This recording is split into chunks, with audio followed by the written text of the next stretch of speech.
안녕하세요. 서영주입니다. 여러분, 우리가 흔히 저 사람 성격이 참 온유하다고 말할 때 그 온유라는 용어는 어떤 것을 연상케 합니까?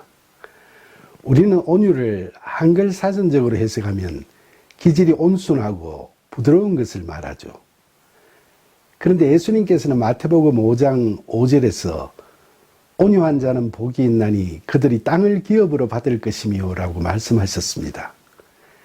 그럼 이 말씀도 그리스도인은 온순하고 부드러운 그런 좋은 기질을 가져야 복을 받는다는 그런 가르침으로 받아들여야 하는 걸까요? 여러분은 어떻게 생각하세요? 성경에 보면 온유라는 용어가 많이 나오는데 그 뜻이 모두 그런 의미일까요?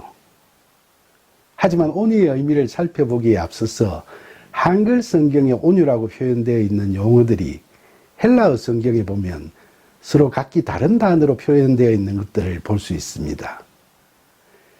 예를 들면 마태복음 5장 5절에서의 온유하는 헬라어로는 프라우스라고 표현했지만 고린도전서 13장 4절에서 사랑은 온유하며 할 때 온유하다는 헬라어로 크리스투 에타이라고 합니다. 영어 성경에서도 마태복음 5장 5절에서의 온유는 지나치게 순종적이라는 의미에서 미크라는 단어로 쓰여 있고 고린도전서 13장 4절에서의 온유는 친절하고 마음씨 좋은이라는 의미의 카인드로 구분하여 표기하고 있습니다. 그런데 우리는 기독교가 들어오면서 영어 성경을 한글로 해석하는 과정에서 이 용어들을 모두 다 온유라는 용어로 통일하여 사용하게 된 겁니다. 헬라어 원어 성경에서 프라우스는 그저 부드럽고 점잖은 이란 뜻이 아니라 하나님께 통제된, 즉 길들여진 절대적 순종의 자세를 의미합니다. 성경에서 대표적으로 온유한 분으로 표현되는 모세나 예수님이 바로 이런 의미의 온유함이 남다른 분이셨다고 할 수 있죠.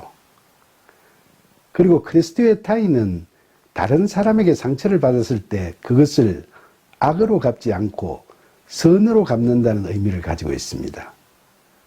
애굽의 총리가 된 후에 자신을 종으로 팔아버렸던 형제들을 용서하고 오히려 위로하는 요셉이 바로 이런 온유의 대표적인 인물이라고 할 수 있죠. 이런 용어의 해석은 해당 성경 구절을 잘 읽어보면 곧바로 이해가 되실 겁니다. 민수기 12장 3절에 보면 사람들 중에서 가장 온유한 자가 모세라고 이야기하는데 모세가 과연 세상적으로 가장 온순하고 부드러운 사람이라고 할 수 있을까요? 출애굽기 32장 19절과 28절에서 보듯이 광야 생활에서 시내산으로 하나님을 만나러 간 사이에 이스라엘 백성들이 금송아지를 우상으로 모시는 잘못을 저지르자 십계명 돌판을 깨부수고 3천여 명을 살육해버린 모세는 그저 모든 사람들에게 온화하기만 한 자가 아니라 하나님께 불의를 저지르는 우상 숭배자들에 대해서는 단호히 거룩한 분노를 표출할 줄 아는 하나님의 충직한 심부름꾼이었습니다. 그러니까 모세의 성품인 온유는 철저하게 자기를 부정하면서 자신의 의의를 내세우지 않고 삶이 평탄하든 고되든 간에 오로지 하나님의 뜻에 순종하며 하나님께서 시키시는 대로 그 뜻에 따라 살아가는 그런 신앙적 자세를 의미하는 거죠. 그래서 모세의 온유함을 히브리어 구약 성경에서는 낮추다는 의미의 히브리어 아나라는 용어에서 나온 자신을 낮추는 이라는 의미의 히브리어 아나우로 표현했고 이를 헬라어로 번역한 구약 성경에서는 신약 성경에서의 팔복 중 온유한 자라고 할 때와 마찬가지로 프라우스란 용어로 표현했습니다. 그리고 영어 성경에서도 카인드와는 구분되는 미크, 즉 지나치게 순종적이라는 의미를 지닌 용어를 사용하고 있는 겁니다. 모세에게 그런 온유함이 남달리 있었기에 그는 80세의 늙은 나이에도 하나님의 부르심에 순종하여 이스라엘 백성들을 애굽 땅에서 데리고 나와 40년간이나 광야에서 돌본 후에 생을 마감했던 거죠. 특히 광야 생활 40년간의 노고에도 불구하고 가나안 땅으로의 입성을 허락하지 않으신 하나님께 아무런 불만과 불신도 가지지 않고 가나안 땅 입성 직전에서 하나님의 뜻에 따라 생을 마감하는 모세의 신앙적인 자세는 바로 이러한 프라우스라는 온유한 자세의 전형이라고 할 수 있습니다. 우리는 이와 같은 온유를 신약 성경에서 예수님에게서도 볼 수 있죠. 마태복음 11장 29절에 예수님께서 하신 말씀, 나는 마음이 온유하고 겸손하니 나의 멍에를 메고 내게 배우라고 하신 말씀에서의 온유하고라는 표현도 바로 이런 온유함을 의미하는 헬라어 원어로는 프라우스입니다. 영어 성경에서도 이를 미크라는 용어로 사용하고 있습니다. 예수님께서는 그러한 온유함을 가지고 계셨기에 하나님의 뜻에 따라 십자가에서의 죽음도 받아들이신 거죠. 이처럼 예수님의 온유도 모세의 온유와 같은 의미를 가지고 있는 거죠. 그러니까 온유하신 예수님께서도 외식하는 바리새인을 향해서 독사의 자식이라고 꾸짖으시고 성전 마당을 시장판으로 만드는 무리들을 내쫓으시고 환전상과 비둘기를 파는 상인들의 좌판을 둘러 엎으시는 거룩한 분노를 나타내 보이셨던 겁니다. 우리도 예수님 안에 거하게 되면 예수님처럼 하나님께 무조건 순종하면서도 불의한 자들에 대해서는 거룩한 분노를 표출할 줄 아는 이러한 온유가 우리 속에 자리 잡게 됩니다. 이와 같은 온유한 자들의 거룩한 분노는 분노 장애자들이 폭발하는 분노가 아니라 오로지 하나님만을 믿고 순종하는 가운데서 자연스럽게 표출되는 거룩한 에너지입니다. 그렇게 되는 것이 바로 하나님 나라의 삶을 사는 복 있는 사람들에게 충만하게 부어지는 복인 겁니다. 이러한 온유의 마음은 우리 자신의 의지나 노력으로가 아니라 죽기까지 순종하신 온유하신 예수님과 연합됨으로써 성령의 이끄심을 받아 길들여져 가고 확연하게 자리 잡게 되는 그런 품성이라고 하겠습니다. 그러면 여러분, 마태복음 5장 5절에서 온유한 자가 땅을 기업으로 받는다고 하시는 말씀은 과연 무슨 뜻일까요? 지금까지 우리가 온유의 의미를 쭉 이야기해 왔으니까 이 말씀이 온순하고 부드러운 사람이 부동산을 많이 소유할 수 있다거나 회장, 사장 같은 높은 자리를 차지하고 부귀영화를 누린다는 그런 이야기가 아니라는 것은 모두 다 동의하시겠죠. 구약성경 10편 37편 11절에 보시면 오직 온유한 자는 땅을 차지하며 풍부한 화평을 즐기리로다 라는 말씀이 있습니다. 예수님께서는 이 시편 말씀을 인용해서 온유한 자는 땅을 기업으로 받는다고 말씀하신 겁니다. 그런데 시편에서 말하는 땅은 하나님과 우리가 화평을 즐기는 땅, 바로 하나님 나라를 의미합니다.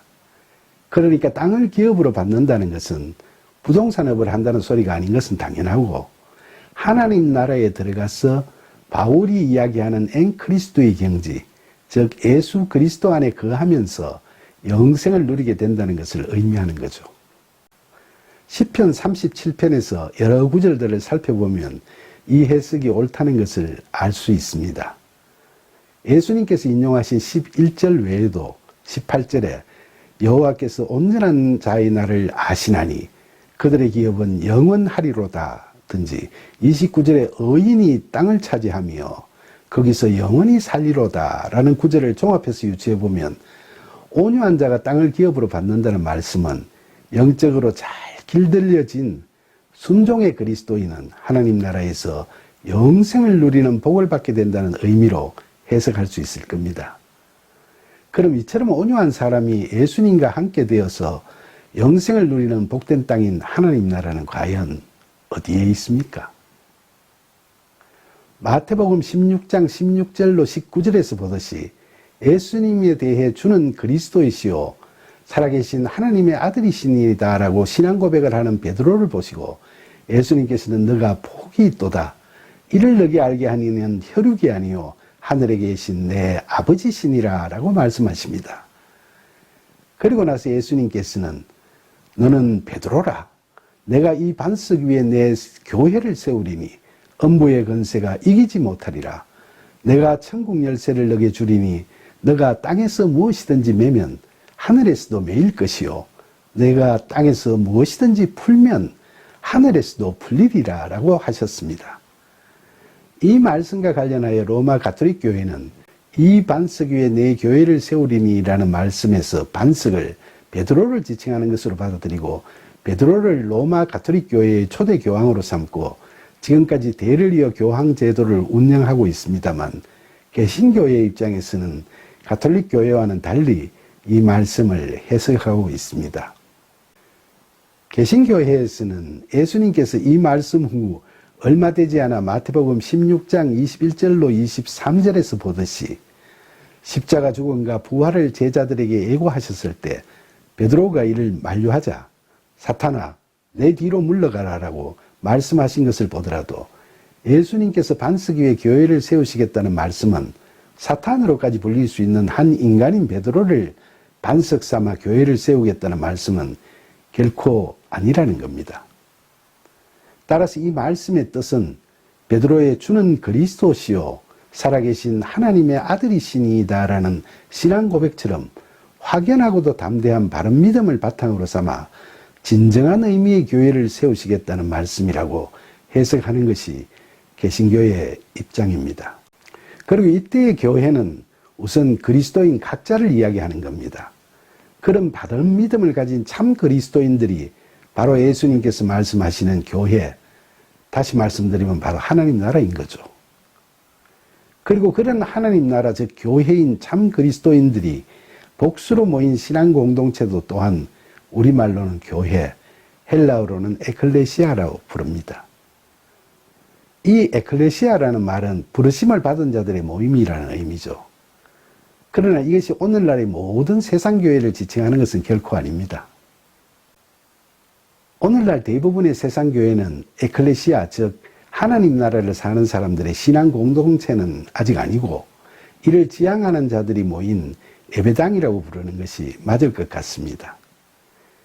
여기 세상 교회에는 예수님께서 말씀하시는 팔복을 누리는 성도들도 계시겠지만 그렇지 못한 분들도 많이 계시거든요. 우리 주변에서 보면 교회 다니시는 분들이 서로를 성도라고 쉽게 부르고 자신이 다니는 교회를 성전이라고 부르는 경우가 많습니다. 그러나 우리가 성도나 성전의 의미를 제대로 안다면 그렇게 자신 있게 부르기가 결코 쉽지 않은 일입니다. 오늘날 한국교회가 세상으로부터 냉소와 비난을 받고 또 때로는 교회 내부에서조차 영적 폐해가 드러나는 일이 심심치 않게 일어나는 것은 교회를 다니는 우리들이 너무 쉽게 구원받고 너무 쉽게 하나님 백성이 되는 것으로 말미암은 것이 아닌지 기독교계 전체가 고민해 볼 필요가 있다고 생각합니다. 결국 온유한 사람이 이 세상에서 예수님과 함께 되어 영생을 누리는 복된 땅인 하나님 나라는 참된 그리스도인 각자의 안에 있고 또 그런 그리스도인들이 모여있는 공동체 안에 있는 겁니다. 그러므로 그 땅을 기업으로 받아 그 땅 즉 하나님께서 세우시려는 이 땅에서의 하나님 나라를 이루어 나가는 것이 구원받은 자들이 누리는 복이라고 하신 거죠.